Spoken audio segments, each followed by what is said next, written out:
Let's turn to fashion news now. And Aboriginal artists from across the country have taken out top prizes at the inaugural National Indigenous Fashion Awards. 33 First Nations designers and artists were nominated across 6 categories. The awards celebrated Indigenous fashion and textile design, cultural adornment, community collaborations and social and environmental work. For more, we're joined by fashion journalist Paddy Huntington. Good morning, Paddy. Good morning. Tell us a little about the entrants in this awards, not just the winners of the categories, because some of the pictures that you've shown us, they're very different, but they're extremely beautiful. Yeah, look, really quite an amazing and historic, I should say, occasion. And this has been a long road in coming from the first Australian Indigenous Fashion Week, which happened in 2014 and kind of crashed and burned after the first event. But this has been developed by the Darwin Aboriginal Arts Fair Foundation as an offshoot of its popular From Country to Couture runway show, which has really been one of the very few places where, I guess, in the absence of having an Indigenous Fashion Week, Indigenous artists and designers can show. So, I mean, here's Peggy Griffiths. Now, she's from Waringarri Arts in Western Australia. She won the Cultural Adornment Award for her legacy dress, and I mean, just beautiful use of fabrics, yeah, and textiles. And look, just some extraordinary sort of contributions. I mean, the textile design in particular across Australia is amazing. I mean, the fashion industry is always, you know, the question mark is how original is it? But it doesn't get much more authentic than Indigenous design. And I mean, there's such an extraordinary, and look, here's 26-year-old Northern Territory artist Kieran Carrotpool, who won the Textile Design Award. So he has a sort of a big future ahead of him.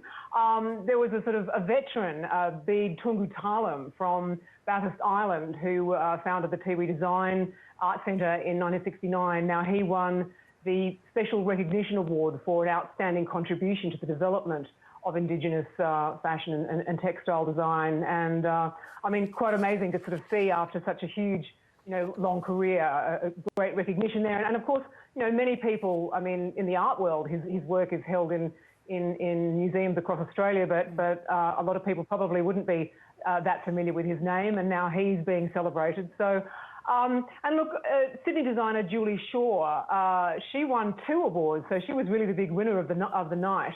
Here she is here.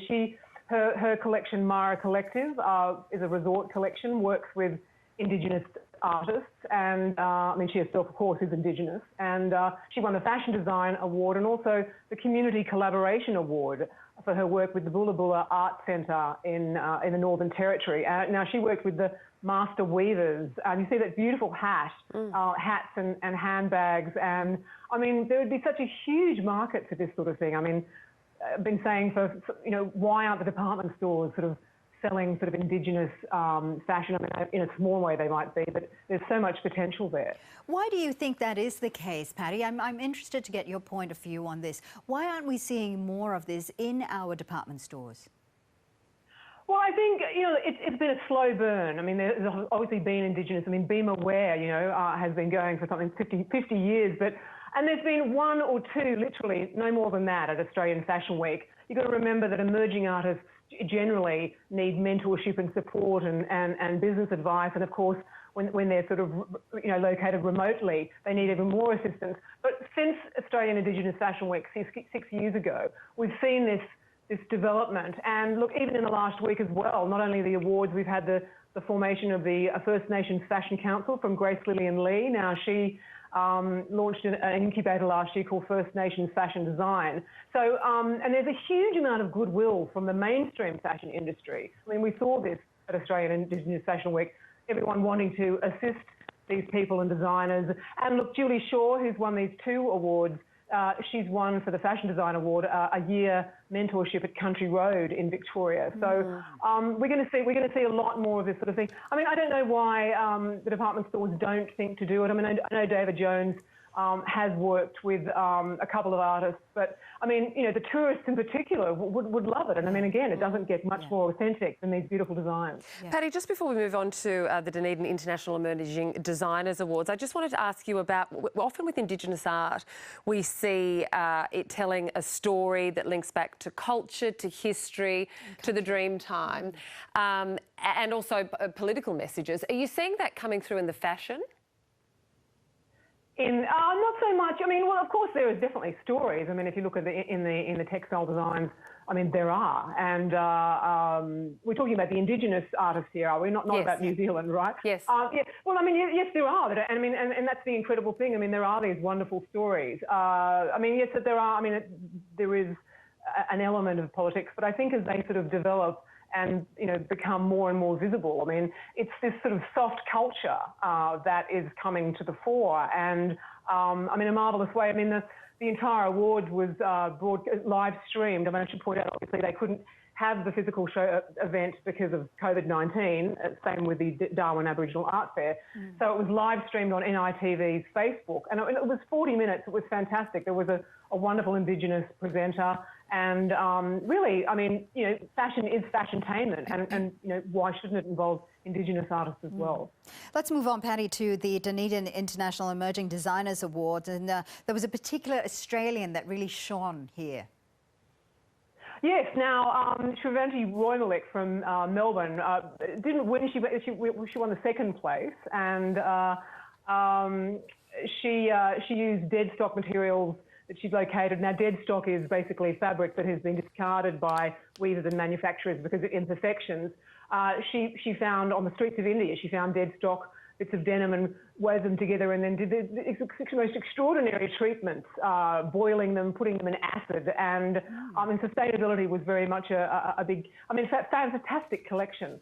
And look, the first prize winner was a Swedish girl by the name of Stina Randestad. Now, I've since discovered she's done tour outfits for, here's her stuff here, for American rapper Tierra Whack. I was a judge actually on this. I mean, again, like the Indigenous Awards, had to be done digitally, remotely.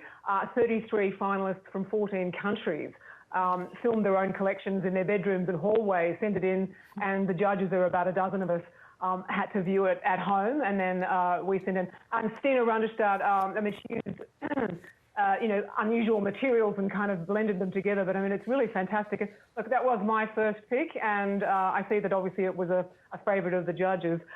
Third place is a Polish designer by the name of Marlena Szak, and she was inspired by sort of folklore and did a lot of needle felting, and yeah, so she took away third prize. And look, she didn't place, but one of my favourites was another Australian, Mei Zhang from UTS in Sydney, who had this fabulous knitwear in most sort of and sort of bodysuits that would look fantastic in nightclubs and on the sort of you know, big music awards red carpet. So yeah, so that's an amazing and you know, necessity is the mother of invention. I mean, they couldn't have the event in Dunedin, but they did it anyway, and it's been a huge success.